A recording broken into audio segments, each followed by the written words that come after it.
میں ان لوگوں کی جرت پر ہمیشہ حیران ہوتا ہوں جو اللہ کے بندوں سے اللہ کے سامنے زیادتی کرتے ہیں۔ کسی فقیر کی جھولی میں جب میں نے ایک سکہ ڈالا تو یہ جانا کہ مہنگائی کے اس دور میں دعائیں آج بھی کتنی سستی ہیں۔ کسی کا ساتھ دینا ہو تو عمر بھر کا دینا، کچھ دیر کا ساتھ تو جنازہ اٹھانے والے بھی دیتے ہیں۔ جھوٹے شخص سے کبھی بحث نہ کریں، آپ اس سے کبھی بحث نہیں جیت سکتے، کیونکہ اسے اپنے جھوٹ پر آپ کے سچ سے زیادہ یقین ہوتا ہے۔ خوشیاں پرائی ہوتی ہیں، یہ سب میں بانٹ دی جاتی ہیں، درد صرف اپنے ہوتے ہیں جو دل میں رکھنے پڑتے ہیں۔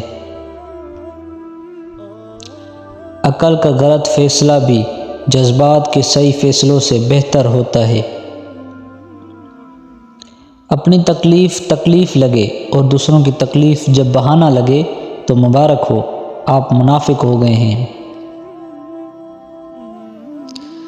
دنیا ایک گھاس پہنا ہوا کنواں ہے، عقل مند کو ہوشیاری کے ساتھ قدم رکھنا چاہیے۔ غریب آدمی کو دولت مند بننے کے لیے سچائی اور دیانتداری سے بڑھ کر کوئی عمدہ ذریعہ نہیں۔ جہاں کسی سے تعلق رکھنا ہو وہاں الفاظ پر غور کرنا چھوڑ دیں۔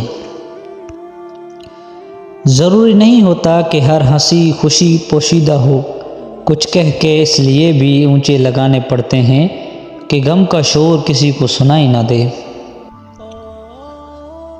عورت سفید چادر کی طرح ہوتی ہے جس پر پانی کا داغ بھی لگ جاتا ہے۔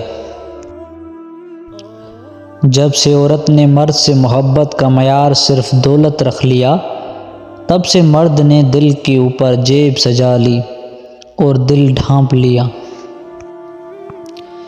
انسان مٹی کا وہ لٹو ہے جو گھوم پھر کر واپس بنانے والے کے ہاتھ میں آ جاتا ہے۔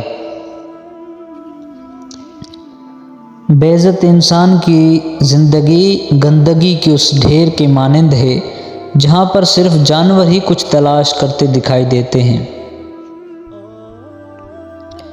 دعاؤں کے روپ میں ملنے والی محبتیں بہت قیمتی اثاثہ ہوتی ہیں۔ جھوٹے انسان کی اونچی آواز سچے انسان کو خاموش ضرور کروا سکتی ہے، لیکن سچے انسان کی خاموشی جھوٹے انسان کی بنیاد ہلا دیتی ہے۔ عورت کبھی مرد شناس نہیں رہی، ہمیشہ مکار، منافق اور جھوٹے مردوں سے دھوکہ کھا کر مخلص مرد کو دھوکہ دے کر اپنا انتقام لیتی ہے۔